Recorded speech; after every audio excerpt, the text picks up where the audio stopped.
Hi, folks. Steve Urban here, founder and CEO at recruiting and consulting firm Riderflex.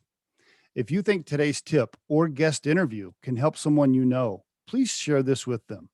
And if you enjoy listening to our show, please subscribe to our channel and hit the like button on the episodes.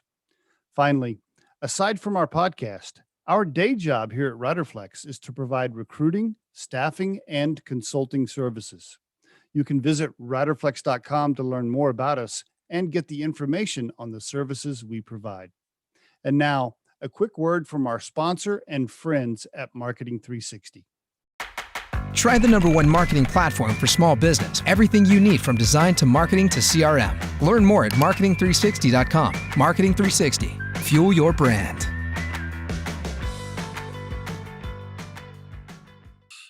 All right. Here we go. Man, I wish I had a nice head of hair like you. Does your dad still have a full head of hair? He does. Mine's turning gray though, and he didn't get gray till he was 70. So I didn't get all the good genes from him. Oh, really? Okay, he's still alive? Your dad? Yeah, he's in his 80s now. So is he in Australia or where was he at? He's in DC. So I grew up in DC. And, okay, he moved into the house they live in the day after they got married, and they haven't left since. So yeah, really, I'm an East Coast boy. Yeah. Are you serious? So they buy the house for like $9,000 or something? They bought it, yeah, fucking nothing, $20K, and they've just been sitting there for 50 plus, 60 plus years, I think. Yeah, something like that. Oh wow, so they've been married for that long too, huh? Your mom and dad, and they're still there. Wow, that's pretty cool. Still puttering around, absolutely. What'd your dad do? My dad was an aeronautical engineer, so he worked on the space program back in the day, which was pretty cool. And something I didn't find out about until I was much older in life. I was like a teenager, and we're walking through the Air and Space Museum in Washington, and he's like, "Oh, I worked on that satellite, and I built the navigation system for that. And the camera on the moon, I was the lead engineer." And I was like, "Wait, what? How am I just 14? How am I just finding out about this?" So he did some pretty cool stuff back in the day, and he was an aeronautical engineer his whole life, up and retired recently. Really? Okay, so you grew up in DC. What'd your mom do? My mom was an economist, and then when we were born, she took care of us for a few years, and then she went back into the workforce as sort of a consultant. But she was trained in economics, did some work in the World Bank, stuff like that. She was one of the original computer programmers, like back in the day when it was like punch cards, and you like stuck it into the IBM machine that was like the size of a wall. So she doesn't know the first thing about technology now, but technically she can say on her resume she was a programmer. How about that? You said so how many siblings? I have 2 older brothers. I was three boys. Okay. 3 boys. I was the one getting beat up as a child. But you look like a pretty big guy. What are you? I can't tell because of the camera, but are you all 3 pretty good size or what? Yeah, I'm 6'4", so I'm not quite as big as my eldest brother, but I'm definitely not small. And was there like wrestling in the living room, breaking coffee tables? Was there, do you guys get usually me. I mean, I was 4.5 and 6 years younger than my older brothers, so I didn't get taller than them until it was sort of too late and it was socially unacceptable. I was usually the one getting knocked around, but no, it was fun. It was, and I have 3 boys now too, so it's really my great revenge. I get to go through what my parents went through and see what that's like. Do your parents have any granddaughters at all? Are there any girls in there anywhere? There are, yes. My brothers each have a boy and a girl. Okay. But their first were all boys, so we had four boy grandchildren, and my mom was convinced that we were incapable of creating girls in my family. But that's why. Your mom's like, "What in the hell is going on here? I want a granddaughter." Okay, that's pretty cool. So you got 3 boys, huh? Okay, How old are they? 4.5, 2, and 4 months old. So holy shit, it's busy at your house. It is busy. 3 boys in a startup. It's pretty chaotic. Sleep is not my friend. Woo! Holy cow. Yeah, it's busy. Does your wife work too? Probably. I mean, I don't know how. Yeah, well, yeah, she works, but taking care of 3 kids is harder than anything I'm doing. That's for sure. We met in graduate school. She got a PhD and was working in kind of international development. She has put that down, similar to my mom. She put that down to get the kids into school. Once the kids are back in school, she'll go back and battle her way back in. But yeah, she always jokes, like, people say I don't work, I'm working harder than you are, and I'm like, I know you are. No doubt. Yeah, no doubt. I mean, it's such a wonderful thing to be able to do that as a parent and stay home and do that, right? And it is a super, super hard job. I'm glad I didn't have to do it, because I had, we had 4 children ourselves, and I just no. So you met her when you were going over to Oxford? That's right. Yep, we met. So my wife is half French, half Polish, and she was getting her PhD at Oxford, and I was over there. I went over there convinced of 3 things. I was like, I'm going to be there for a year, and I'm going to move back to the US. I'm going to make sure that I come back single. And I went over there, and I stuck around for 2. I then moved to Australia, and I found my wife. So I'm not very good at forward planning, but you got to let life go where it goes, I guess. Now, hold on. You found her, but you met her there, and then you moved to Australia? I want to make sure I got that right. Okay. Yep. With her. Yep. So I met her there, and she had 1 more year left. So I ended up sticking around and doing a 2nd degree. And then I also, while I was there, met my business partner, my co-founder, and who's Australian. And so then we moved to Australia in 2014. So that's where so your co-founder, your buddy that you met over there, he was from Australia. That's where the Australian connection comes in. I see. Exactly. Now but I want to go back just for a second. So what do you like? Are you at like a little London pub or whatever? You see your wife over in the corner. You're like, yeah, I think I need to know her. Like, what? How they give me the story? No, we were on the rowing team together. So I'm tall. I was a rower. Okay. I had I rowed in college, and then I sort of tried to row beyond and see if I could make it onto the Olympic team. That did not work out very well. Oh, really? But you know what? It was fun. I gave it a crack and had some fun. And when I went over to Oxford, I decided they have a very famous race against Cambridge every year. And so I said, hey, this will be a good way to kind of end my career, as it were. And so I joined the team, and she happened to be on the team. And it wasn't until after the season that we kind of became something else. But that was where we originally met. So she was kind of an athlete too. Now, it's when you rode for Stanford, did you guys win anything? Were you like number 1, number 2? Did you win any championships when you were at Stanford? We were my senior year, we were 0.4 of a second away from being national champions. It's not the most storied program, but we had a pretty good run while I was there. 2 Olympians, an Olympic gold medalist I got to row with. And my senior year, we lost to the University of Washington by about a foot. So damn. Okay. You've probably had some dreams about that, I'm sure. Oh yeah. What could you have done differently? I mean, to be fair, we were proud with the result. We didn't come in ranked 2nd, so we sort of overperformed, but to be that close, you always think about it. Okay. You know what though? Usually girls like that end up in a situation like that, it just makes them even more competitive professionally later, I think.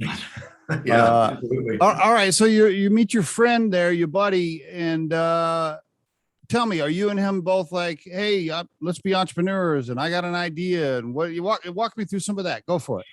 Yeah. So I'll rewind a little bit. So as I said, I grew up in DC, where, as far as I can tell, there's 3 professions. You're a consultant, a lawyer, or a politician. Yep. So it wasn't until I went to Stanford that I sort of understood entrepreneurship to be a thing that like people did as a career. Gotcha. But the time that I did it was, so I was there from 2003 to 2007. So basically right when Facebook, Twitter, Snapchat, Instagram, all of them were coming out of that area. Some of my university mates, started some of those companies. And so that's where everyone went after graduation. There's a lot of brain power going to like making people addicted to the internet. And, hats off to them. They've changed the world and they've made a ton of cash. I just didn't get it personally. It wasn't for me. So I moved back East and I worked in the energy space, and I did renewable energy consulting projects because DC consulting, of course. And the best projects I did were the ones with startups. Like I worked with Ford, I worked with Honeywell, I worked with big companies, but the most fun were like the early stage, because I saw people like doing something that had impact every day. Sometimes for the worse, but like they moved the needle every day. And you got hooked right there. You got hooked. The bug exactly. I was like, how do I do that? I want to do that. But I didn't know how. So I went to school and I met Justin, and he had started and sold businesses before, albeit in the finance space. Before he went to Oxford, before Oxford. Yep. He had built and sold some funds management businesses to banks in Australia. And he was sort of having a similar inflection point in his career of like, is this like finance? Is this really what I want to do? Is this all there is? And so when we started chatting, a lot of it was me picking his brain about like, how did you start? How do you get from 0 to 1? Like, what was this process like? And, so he knew what I was interested in. He knew I wanted to do something entrepreneurial, and he knew that I wanted it to be in like a big meaty space, like I didn't want, there's a few industries that in 500 years, food, water, energy, infrastructure, medicine, like these things kind of stand the test of time in a way that like, Snapchat does not. And so like, that was what I was sort of compelled by. That's the kind of thing that gets wrapped up in the morning. Okay. And so he moves back to Australia after my first year. Now, was he on the road team or how'd you meet him? Yep. Oh, okay. Also on the rowing team. All right. Great. Got it. The rowing team that changed my life, apparently, in a lot of ways, in more ways than one. And so he had gone back to Australia, and I was sticking around doing my second degree, and he calls me up. His father had grown up on the land, and as he got back to Australia, he was sort of starting to connect more with that side. His father got sick, so he started getting more involved. And he's a numbers guy, he's a finance guy, and he's sitting around looking at his farm, being like, "Where's the data? Like we just spent $200,000 on that whatever fertilizer. Like, did it work? Why did we do it? What's the ROI? Like, what's going on?" And he got a lot of kind of like finger to the wind answers, or things like, well, we did it because like Fred over the road did it. It's like, well, okay, what does that mean? Yep. So he calls me up and is like, "Do you want to, like, what do you think about this?" And on the one hand, I was like, "Oh, okay, that's certainly a meaningful space." What do you think? What do you think about this? Meaning, let's build some software around this. Yeah. He's like, "Well, what do you think about like this space and like getting involved?" Okay. And I was kind of like, I mean, I'm from DC. I've never stepped. I've never seen a cow. He likes to joke that when I came to Australia, I couldn't tell the difference between a cow and a sheep, which is not accurate, but he wasn't too far off. And so he was like, he was like, "What do you think?" And so I eventually get on a plane. He convinced me to get on a plane. As soon as I finish my degree, I fly down there. I spend a couple weeks down there, 3 or 4 weeks, and I basically just live on his farm. And now the farm, can I visualize the farm? Like how many acres is it? Are they growing? Do they have cows? Are they growing? Yeah, he's got at the time it was about a 4,500 acre, mostly sheep and cattle. Everything's a bit mixed, but they were they're leading. Okay. No crops. They weren't doing any crops. They were doing crops, but not like that's not a driver for them. Okay, a lot of it. All right, cool. Just growing pasture for the animals. And so I'm like following around this farm manager, and I have no idea what I'm looking at or what's going on. But I got really excited because I was like, wait, okay, this is real. There's something big here. And then I think what really like the next mental logical leap I took was I flew back to Sydney for a couple of days before I came back to the US, where he was living.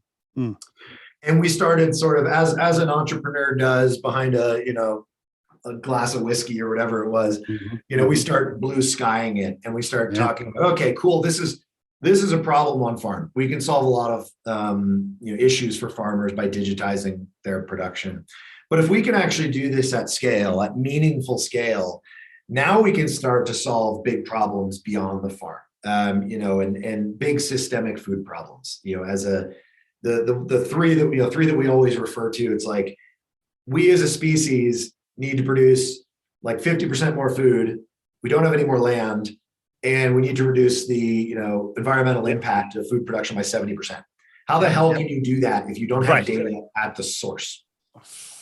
Bingo, right there. Let's just take a deep breath right there, because what you just said right there is a very nice summary of exactly what needs to happen, right? You're going to have an increase in population, increase in humans, a decrease in land, a decrease in resources. How do we make all this work over time? Yeah. And if you don't have any data, how do you make decisions? Yeah. Great. Love that summary. By the way, just for the listeners, this is 2014. Is this 2014, 2013? 2014. Okay. All right. Yeah. Go ahead. All right. It was go ahead. 2014. And there's a bunch of them. Consumers want to have visibility into their food. How can you do that? At the source. Governments want to have food security, right? There's a lot of issues you can solve if you can get this data at the source. And particularly because, something that's kind of an entrepreneur fallacy, like for any huge problem, there's not one solution. There's lots of solutions. There's a lot of things that have to work in concert to make it happen. But again, if you don't have data at the beginning, you can't even think about those problems. Right. So that I think is what, as a non-farmer in the business, and probably 70% of our business has no connection to agriculture, Right. That's what I think gets a lot of people out of bed in the morning, is like, man, if we can do this, we get this right. And we're seeing this happen today. I mean, we're now, if you fast forward to now, we actually are working with supply chains. We are working with supermarkets and retailers to verify, what they're doing on the supply side and really improve the practice, all these things. Really? So, I know I'm jumping ahead, but like for a long time, it was the classic, like, oh my God, how do we just make sure this business doesn't fail while talking about the blue sky? But now the blue sky is right here, and we're actually doing some of that stuff, which is fun. That's very good. Okay. So when you get ready to leave there and you're in Sydney, does he call you? Are you like, okay, let's do it. Like, let's do it. I'm going to fly back. I'm going to get my girlfriend and let's do it. No. And she played a critical role. Basically, I was like, man, this is interesting. This is exciting. Like, I'm pretty, but then my logical brain, started thinking about how are we going to make this work? And I started thinking too detailed about the logistics of it all. Right. One problem I had was I was an ex-student. I was in debt. I couldn't really, especially, convincing my girlfriend at the time to quit her postdoc to like come to Australia. It's not like I could, just live on ramen noodles. There needed to be some money involved. And Justin went to work sort of looking for some early angel kind of funding. But my wife was the one who pushed me over the edge. Sorry, my girlfriend at the time, my now wife, she was the one who pushed me over the edge, and she turned my brain off for a minute and was like, come on, this is an adventure. Let's do it. Like at the time I was like, I was interviewing at like Dropbox or something like that. She was like, Dropbox will be there. Like, you're being an idiot. Like, this is awesome. Let's roll the dice and see what happens. Let's go do it. So very cool. Very cool. That's great that she's been supported from the very beginning. Okay. Yeah. Awesome. All right. So you raised a little cash, you come up with the name AgriWebb, you moved to Australia. Yep.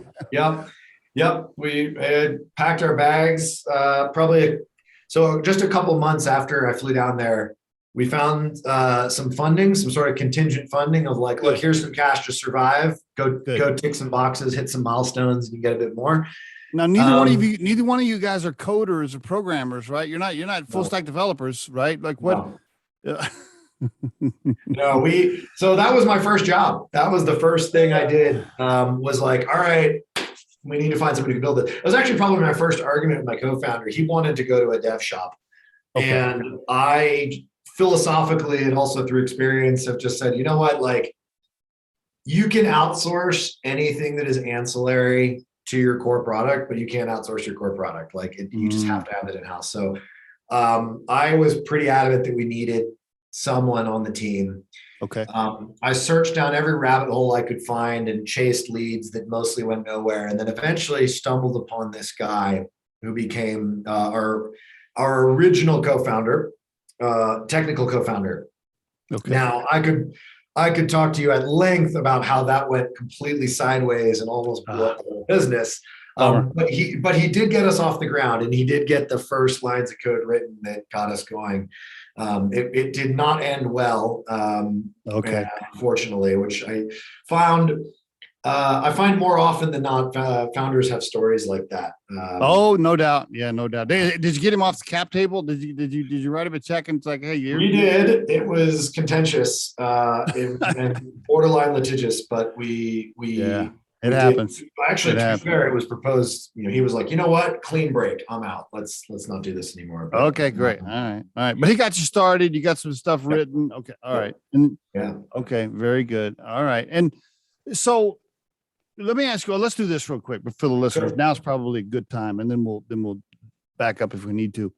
Yeah. Give the listeners the 3-minute AgriWebb elevator pitch so they know what the hell we're talking about. Go for it. Give it to them as it stands today. And then we can back up if we need to. I just need to make sure that no one from our sales team hears this, because I'm always terrible at this.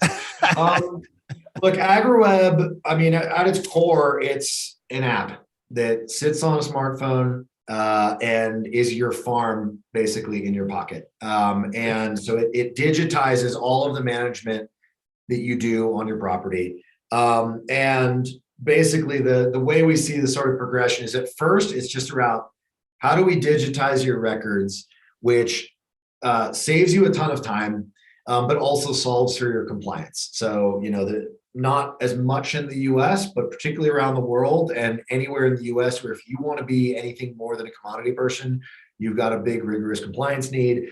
And compliance is always a great pain point to start with. But that's just the beginning. Once you have that, you now have a tool that you can use, and you have data that you can use just to drive decision making and actually improve the management of your property, and actually look across your business and see where there's performance, where there's underperformance, where you can make cuts, where you're being inefficient. And everyone always goes, oh, what's like the one thing you do? And it's like, well, it's not one thing. It really is business dependent, and it's case by case. But we empower farmers with the tools they need to actually look forward in their business. And I think that's what separates us from a lot of, say, the competitors. The competitors are all just kind of data graveyards that look backwards. We actually take the data and help them look forwards to make decisions around next season and next year to improve their business. And so that's the simplest core of what we do. So it's an app, sits on your phone, and then you've got a web platform where you've got all your reports and your decision tools and your analytics. Where do you enter the data? Do you have somebody go on the website or on the portal or whatever and enter information, and then as the farmer you're just holding the phone later? No, right. You do it on the phone in the field. And that's, I think, one of the key things. Like when we started in 2014, there was no mobile apps. There was nothing that was cloud-based. Everything was on a desktop. And if you're a farmer, the typical pattern was they would scribble something in a red notebook sitting in their top pocket, and they'd go home. And if they were really motivated, maybe they'd punch that into Excel. Mostly they wouldn't. Right. Because come to the end of the day, the last thing you want to do is sit on a program and double enter data. So we said, well, hang on a minute. You've got a phone now, or at least in 2014, we were just on that cusp. You got a phone now, enter it there in real time as you're doing the work. Then you've got the information. Then when you go back and sit from the desktop, you can actually do planning. You can actually make decisions. I see. And that's the kind of thing you go to the office for. But manual entry is painful, and we do, there's a fair bit of manual entry involved. Now, they were already doing it typically just in a notebook. We just made that on the smartphone. But we now are getting a lot more into the ecosystem. We have a lot of integrations, and 2022 is going to be even more aggressive expansion in the integrations, because the more that we can automate data capture, the more that we can simplify that, the better the experience is. No doubt. Because I was visualizing, I'm like, look, can't you just here's the place I buy all my supplies. Can you guys just talk to them? Can't you just tie into my account and get my info so I don't have to enter anything? Yep. And that's exactly one of the cases that we worked on with some of our customers in Australia, is linking them through to their supply, the people they buy stuff from, and bringing the supply back. So integrations is a huge part of what we're doing. We do a lot of hardware integrations. We do satellite imaging integrations. We're even starting to integrate into sort of accounting platforms. The more seamless experience, the better it is for the user. What are the biggest things it tells me? I'm overspending on feed. I'm overspending on supplies. I don't have enough land for this many cows. I'm going to run out of hay in 60 Yeah. days. I need to, what are some layman's terms, commoner language things it tells me? Give it to me. I think that, man, again, there's a lot of different things, but I think to sum a bunch of issues into one bucket, what I would say is that probably the biggest reveal that first happens is we actually show people what their cost of production is. Typically in farming, it's like, how do I make as much as humanly possible? How do I increase my yield as much as possible and just hope to maximize revenue? We're helping them maximize profit.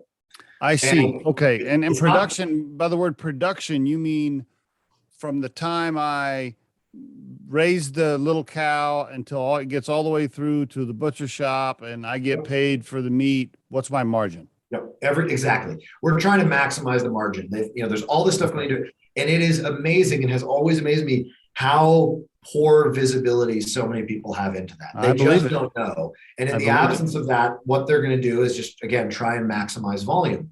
But if commodity prices crash, they have no control over that. They have no control over what's happening in the market. And so you have a bad season and you're underwater. But if you've maximized that gross margin, now you've got buffer. And so not only are you making way more money in the good seasons, you can actually weather the bad seasons. So again, there's a lot of ways you can do that. Like you said, it's about understanding your weight gain. It's about understanding, if you'll say if you're thinking about the animal side, your bulls and your rams, which of them are performing, which of them are actually doing a good job, which of your cows are performing and doing a good job, maximizing their weight gain or having high fertility. Like you said, it's about understanding the pasture management. Am I optimizing my stocking rate? Am I, improving season over season? Do I know which pastures are performing and which are not? So there's a lot of different things you could say depending on the type of business. But again, I feel like in my attempt to sum it up, it's really just about how do you understand everything that's going in there so you can optimize that? Because that's the one thing that you as a producer have control over. There's probably a million different things you could measure. I mean, it's probably endless, right? The different things you could measure. I mean, you could just go on and on and on and on with the different things. You can measure. Does it give you GPS location for your cows? Can I see where they're at? That's something that we will integrate with when the technology becomes available. There's a bunch of companies kind of working on that. It's not actually, to be fair, it's available, but not at a price point that would be compelling to anyone. So there are companies, and we actually had conversations about integrating with them, if you get those collars to the point where people buy them, then we can show exactly where it is on the map. Okay. So it's not financially feasible for every single cow to have a collar on right now. Yeah, they're just a little too expensive. Cows can break pretty much anything. So you really got to make it robust and strong. It's got to deal with harsh conditions. So it's a challenging hardware problem. That said, there are some companies that are really close and we're working closely with them and we're ready to go whenever they are. The integrations are huge for us. The buckets of what we're looking at are, fertility, weight gain, treatments, feed, anything related to the pastures and pasture management.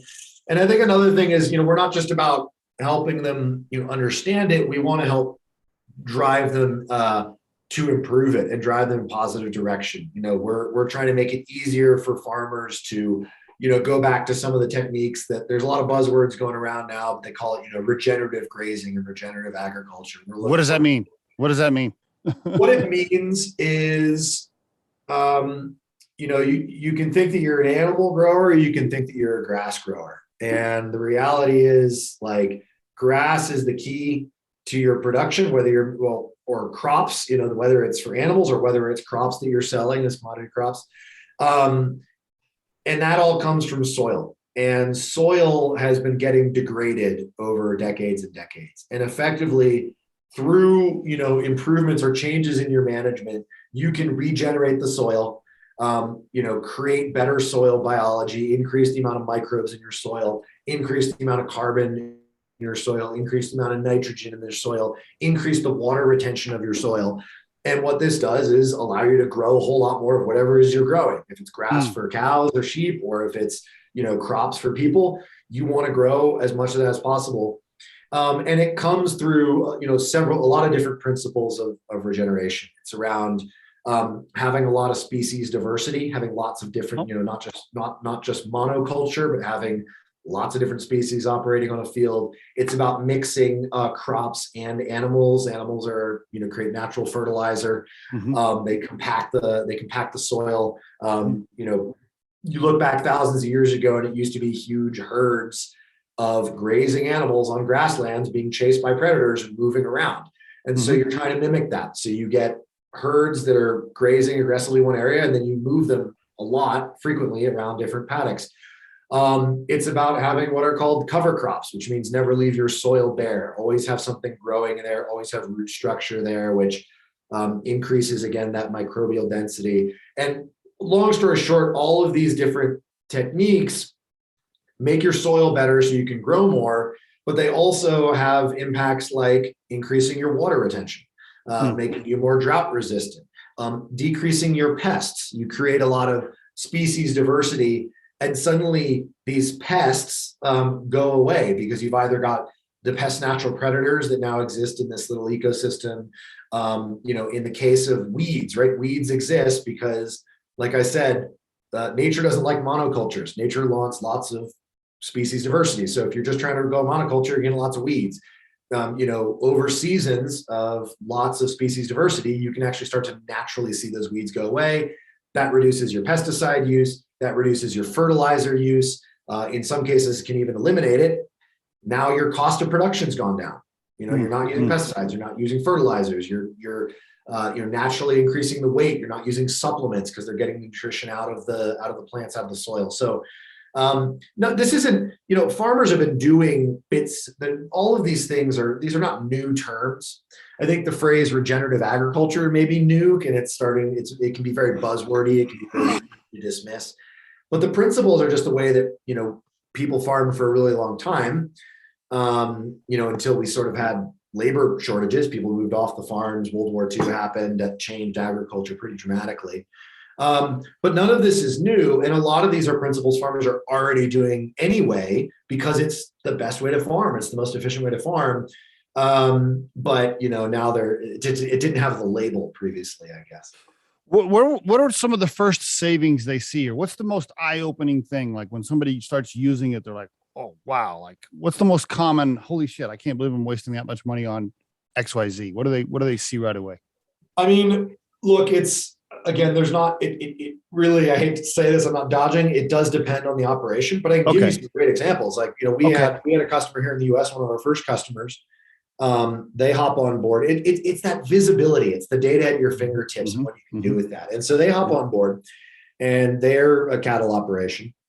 And every year since the dawn of time, because this is what you do, he's like, it gets to be winter. There's not a lot of forage out there. So we go and we buy $50,000, $80,000 worth of feed. We bring it in, we roll it out. Yep. And he's sitting there, and he's finally looking at his farm on the phone, and he's looking at what he's got on the ground and the stocking rate. So basically how much a mob of animals or herd of animals is going to eat over a set period of time. Okay. And he's looking at it and he's like, I've got enough feed already. I don't need to winter feed like I've been doing. I actually have enough on the property even now during winter. Why am I spending $80,000 a year for this stuff to sit out there and rot because they actually don't need it? And it was just this eye-opening moment. This was like day two. How was he doing? How was he doing inventory before? He's just looking at it. Yeah, that's mostly how you go. You look out in the field, you go. In Australia, I remember that time I went down to my co-founder's farm. I'm sitting there, and he's looking out the field, and he's like, "I think we could fit 100 sheep in there for about a week." And I'm like, "Just okay, sure." And don't get me wrong, like people are good at this. They have experience. I'm not going to discredit their experience, but it's always better when you have data at your fingertips. Yeah, no doubt. I mean, now farmers are pretty old school. Like, hey, I've been doing it this way. My dad did it this way. I mean, you guys if there's like a third generation farmer, and you're going in there with some fancy technology trying to sell them something, I mean, that's not an easy door to open sometimes, I'm guessing. Yeah. So this is an interesting topic. Yeah. But I would say it's not that farmers are like that. I think humans are like that. And I Well, think that's you true. find that across any industry. Change is hard. Change People is are hard. averse to change. Like, Yes, go try to yes. sell software to a doctor. Go Yeah, try to sell or a software lawyer. to a lawyer Or a or lawyer, a yeah. cafe owner, right? Like there are, I think it's actually the minority of people that are aggressive tech adopters. I think that Good change is point. hard and you got to prove value. And you're right. Farmers have been burned. There's been bad tools out there. Signal coverage for digital tools has been really poor. So this is new. And yeah, in the early days, it was, we had to put in the hard yards, but I don't think it's that different from any industry that's been digitized over time.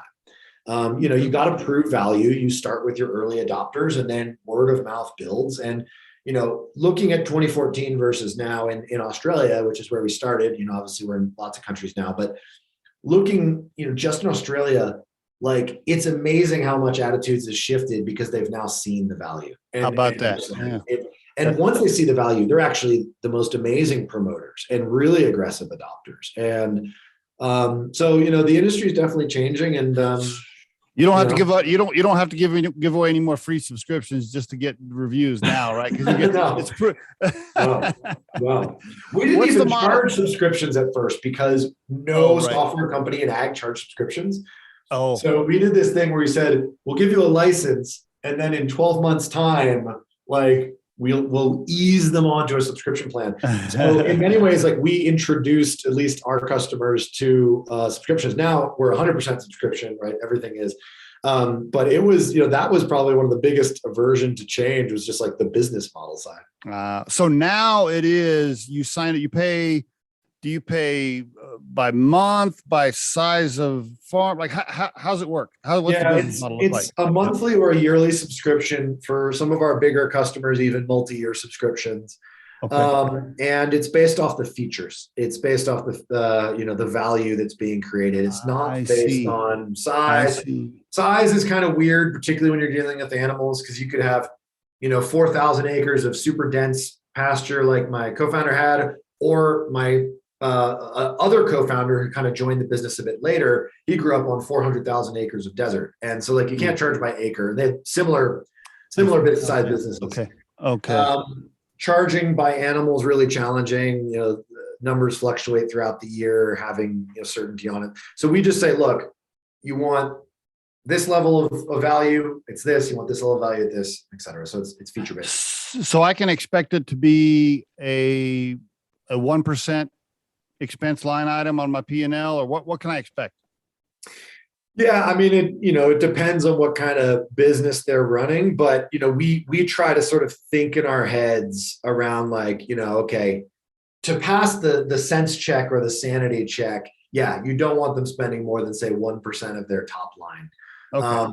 But it really depends, and we believe that a lot of times we're saving them 10 times more than they're understood. Yeah, so right. Understood. I mean, I would assume that you have enough numbers now. You've been doing it for long enough where you can just pull out case studies and say, here, this guy spent X amount, but he saved this, and so it was a win-win. Okay. Yep. Okay. Yeah. Very good. Now it's only as good as the data they put in, right? So if they're fucking up the data and they're not putting in the shit like they're supposed to, then they're not getting the results. They're not getting the results. Absolutely. And when it's just an individual operator, that's sort of on them. You want to get the value used the right way. Where this becomes a little bit more challenging is I alluded early on about the blue sky being now. In addition to selling to farmers, we've now moved up the value chain. So we now have a product for supply chains and a data aggregation product that enables people or whether retailers that are running specific branded products, integrated supply chains, to aggregate their suppliers' data, and they use that as the validation behind this premium product. And now the data entry becomes a lot more important because if they're getting bad data in, then that sort of erodes the value of what they're selling. So that's going to end up being a bigger revenue stream for you than selling to the farmers, I'm guessing. It is, but it's symbiotic, right? We can't do it without having an awesome farmer product. And in our experience, what we've seen is that the easiest way to have those conversations is when we can go to a supply chain or go to a processor, we can go to a retailer and say, hey, 40% of your farms are already using us. Like, why don't we just get the rest on board and we can sort of land and expand? So, a lot of great enterprise products start as an SMB product that gets you in the door, and then you can worry about rolling it out of the whole business. Okay. Do you have any like super secret patented? I don't know. Is this, do you have competitors? Do you guys have this thing locked down? Talk to me about that.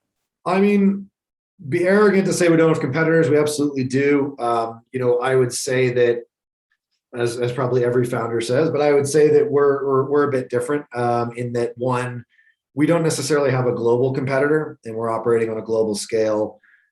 Two, I think that nobody's operating not just on the farm, but beyond the farm quite in the way that we are. Okay. And three, I think that a lot of what the competitive platforms are doing is sort of a subset of the functionality. They don't have the breadth and the full farm functionality. Okay. How big? But there are definitely competitors out there, and some of them are doing a really great job. I don't mind that. I think it keeps us on our toes and keeps us fresh, but also, anything that evangelizes how important data is to the future of agriculture is expanding the pie. It's a great answer on the competitor question. Great answer. I can tell you've answered that one before. Very good. Hey, how big is the company now? I mean, I don't know if you want to. I know it's private, probably can't show revenues, but how about, I don't know, number of employees or something? Yeah, we've got about 65 people, and so 40, and sort of the engineering team will always sort of live in the Australian team. We've got about 10 to 12 in both the UK and in the US, but the US is our biggest growth market right now. That's where we're going to see headcount, and probably the center of gravity of the company, certainly from a revenue perspective, is going to be shifting to the Northern Hemisphere pretty soon. And you just raised some more cash, right? What did you already raise a Series B? At least that's what I see on LinkedIn. Yep. We raised a Series B. We closed that basically right at the end of last year and announced it at the beginning of this year, which is great. And, very, very mission aligned. Two organizations, TELUS, who is building a huge aggregated ag business, and then the Clean Energy Finance Corporation, which is an Australian government body focused on clean tech, and this is their first agricultural investment into clean tech. And yeah, they've been great, mission aligned, and it gives us plenty of runway to get where we need to go. Are you Justin's your co-founder's name? That's right. Yep. Are you and Justin now? That Series B was 23 million. I don't know what your Series A was, but I'm gonna assume you're not in charge of the cap table anymore. Technically, I don't know. You it's like you and Justin can't just do whatever you want anymore, can you? No, the founders, because there's the third founder as well, the one who joined late. We do not have a majority of the equity. That said, it's not a situation where there's highly preference terms or there's extreme voting rights. Like even the other members of the board, and the other investors, you have to get a lot of agreement to get things through. Okay, good. Well, a lot of, people that listen to this podcast, a lot of early entrepreneurs, aspiring entrepreneurs, they always ask me, how long should I maintain control? When should I raise cash? What happens when I do give up control, et cetera, et cetera. Those are all great answers that we could talk about for another 3 hours. I've got strong feelings on that. That's for sure. Yeah. What's your quick answer to how, would you do anything differently? Let me ask the question that way. Would you do anything differently now, knowing what you know? About funding or the business in general? About raising cash and when to give up control. Oh, yeah, I do. No, certainly do things differently. I mean, I think that the main thing I would say to early stage entrepreneurs is know why you're funding and be really careful about, who you're pulling that money from. I think that people think, because I don't know, VCs are really loud and they have, great marketing teams. People think that the only way to build a business is through VC funding, which is not true. There's lots of alternative funding that you can get. And there's also customers who are the best form of funding of all time. And two is you don't have to follow this path, raise money when you need money to step on the accelerator, have a specific purpose. And that's probably the one thing I would change. I actually think, Justin, particularly coming from finance, did a phenomenal job of understanding, the term sheets, avoiding any miserable terms, putting us in a really safe and protected position with a lot of control. So he did a phenomenal job there. If there was one thing that I would point the finger at myself on, it was, not being deliberate enough, being like, we need money to go hire people and do things, but be really explicit about it. You're giving away your company. Know why you're doing it. Great point. Okay, great point. I want to ask you a couple of questions before we run out of time that are a little more, Please. little more fun. Yeah. Is your wife is she a vegetarian? We don't eat a ton of meat in our family. I was joking around. Are you serious? Yeah, we're not vegetarian, but we don't actually eat a ton of meat. I think that I think we probably eat too much meat as a species, and I don't think that contradicts with anything I'm doing. I think that it's part of the world, and to solve big problems, you need to have a lot of solutions. And one of those solutions is let's do what we're doing, but do it better. Okay, I was wondering if you had any friends that come over for dinner and they're like, "Well, now what business are you? What business are you in? Oh, you help farmers raise more cows. Okay, cool. We're vegetarians." I wonder if that ever came up. We have a vegan in the company who works for the company. Really? Yeah. Okay. Secretly, they're like doing something to like blow up the code. Let me ask you a couple more questions. You don't have any animal activist bullshit. Nobody's ever like called you and be like, "Why are you guys helping these farmers?" You haven't had that. We get not a lot. I mean, we definitely see that stuff on social media, and I think we need to do a better job of probably stating our position. We as a business are very focused on sustainability. We're very focused on animal welfare, reducing the usage. Like, yes, at the end of the day, as long as people eat meat, there is a negative outcome for this animal. But I think that until society entirely changes the way it operates, and until you can actually achieve the scale out of alternatives that probably won't be achieved for multiple decades, you probably need to do something to solve the problem in the best way that you can right now. And I don't have a problem. I come from a environmental background. That's what I got my master's degree in. I worked in renewable energy previous to this, and I think those two things, I believe that sits perfectly in how I view the world and how we need to solve these kind of problems. I'll just tell the listeners, I'll step out there and confess, like, look, hey, if you're vegetarian, that's cool. Great. Awesome. Good for you. I don't have a problem with it, but I personally like to eat meat. So, don't give me a hard time for eating my steak, and I won't give you a hard time for not eating it. Yeah. I mean, it's, exactly right. If people want to reduce their meat consumption or eliminate entirely, that's great. Awesome. Go do that. But go do it. It's going to take a long time for the entire world to do that. So while we have a world that relies on meat production, let's make it the best version of it we can. Speaking of the social media and being more, you mentioned saying, yeah, maybe we should be more clear on social media. What are your thoughts on these CEOs, since you are a CEO of a business? Some of these CEOs, they're stepping out on social media about whatever topic, and trying to take a position on this, whatever the debate is, whatever the social debate is of the month, right? I mean, you pick your title, it don't matter. Some executives step out there, if the argument of the month is whether or not yellow's better than purple, they're raising the purple flag and saying, I love purple, or whatever the debate is, Yeah. Well, what are your thoughts on CEOs stepping out like that on things? I mean, I think that we as people probably care too much about what celebrities think about things. Like, if they're stepping out and talking about something that they have a very particular domain expertise in, awesome, I'll give them a listen. But otherwise, who gives a crap? A lot of times they're doing it to raise their own personal brand, raise awareness, exactly, stir the pot, and get there's no such thing as bad press, right? So stir the pot, you get some views, you get some clicks, people know who you are, there's value in that. But are they doing it for with good intent? Probably not always. And so probably not most of the time. Yeah, absolutely. So I think it's a little silly, but I also would say stop clicking on it, and you won't create an incentive for that kind of stuff to happen. Great point. I never thought of that. That's a good point.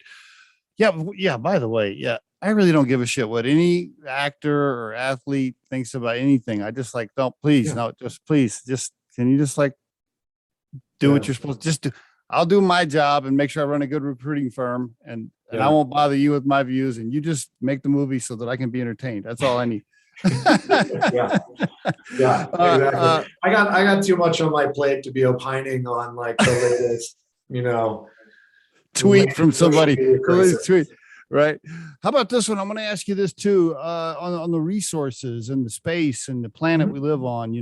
I've seen some really good stuff, and it's getting more and more press lately. Just what happens when there's not enough land for cows to feed on to process enough cheeseburgers for all the fast food restaurants on the planet? Now, maybe that's 100 years from now. I don't even know. I'm sure people have run math on this. I have no idea. Yeah. What happens then? what happens? I mean, it's really easy to be negative and get depressed now, particularly if you spend too much time watching the news. But I think what gets lost in all that, because it doesn't generate the clicks, is all the really positive stuff that is happening. And again, for some huge global problem, like, how do we feed 10 million people in 30 years? Like, it's going to be hundreds of different solutions that are going to solve it. It's not one thing. There's no panacea. There's no one company that's going to come in and be the savior. And so, the answer is a lot of different things, right? I was talking earlier about how we can regenerate soils. So you don't need more land. You can get way more out of the land we've already got by just returning it back to the more productive state that it used to be in. There's different kinds of alternative foods that people are looking at. There's, ways that you can harvest things, from the ocean. There's going to be a million different things that happen. And so, at being an entrepreneur, I guess you have to be a little bit of a natural optimist. And so I'll be optimistic in human ingenuity's ability to find all kinds of alternative solutions that are probably location dependent. What works over here may not work in different countries, different continents, different regions, different cities. And so different people will find the things that work in their world. But, there's a lot of problems, and I also succumb to getting pretty down on it sometimes, but I have to believe that we as a species are smart enough to figure out some solutions. Okay, great answer. 3 more quick questions, and I know we're almost out of time. Awesome. Do you want to spend 30 minutes talking about the lockdown that Australia is in and give us all your opinions in that? I dodged a bullet on that one. When I was in Australia, there was you wouldn't have known there was a pandemic other than the fact that you couldn't leave the country. Everything was open. There was nothing out there. And then the moment I left, Sydney got locked down. It was tough. We have 40 people down there, and it was really tough, and they're coming out of it now. So I'm happy to see. Oh, they are. Are they loosening up? I haven't noticed. Okay, so yeah, they've even declared the borders open. So they finally come out of it, but it was tough. It was a couple months of some sad faces on Zoom and some people that were struggling with the mental health side. I saw some things. I'm like, holy shit, man! You can't even go. You can't go to the bar. If you can't go to the pub, then I don't know. I'd be in bad shape. It's tough for Australia. Yeah. The last 2 questions. If you could call the young man flying over to Oxford, you just graduated Stanford, right? Mm-hmm. Yeah. What would you tell him, knowing what you know now and what you've learned? What would you tell that young man? So there's 2 things. One, from like a personal perspective, it would be something along the lines of don't overthink it. Just go, just do it. Just let life happen to you, and don't put up barriers. I think that was something I struggled with a long time, is trying to be too rational about things as opposed to just jumping in and figuring it out. Okay. And the second thing I would say, which is sort of be the business advice, would be focus. Like we definitely almost blew up this company multiple times because we were unable to just really focus in and know that the expansion would happen. And we tried to do too many things at once. And that's something I see all the time blow up companies. So that would probably be my business advice, would just be focus, focus, focus. Good stuff. Last question. If you had to put your core purpose in life right now, Now let's separate your boys and your wife. So let's set that aside for a second. Okay. Yeah. Aside from your wife and sons, what is Kevin's core purpose? Oh gosh, that's tough. What gets me going is doing things that matter, doing things for real people. And I guess maybe as like a contrast to it is like, you don't have to take over the world. You don't have to disrupt everything. You don't have to be a unicorn. Just like make a difference and do something that's meaningful to people. And that process is really exciting for me. And, we'll never be the next $100 billion valuation company, but like, I think what we're doing matters. I see it in our customers every day. And I see the impact that we can have. And that's my purpose, to do something that matters. Kevin, thank you so much for being on the Riderflex podcast and sharing your story. I really appreciate it.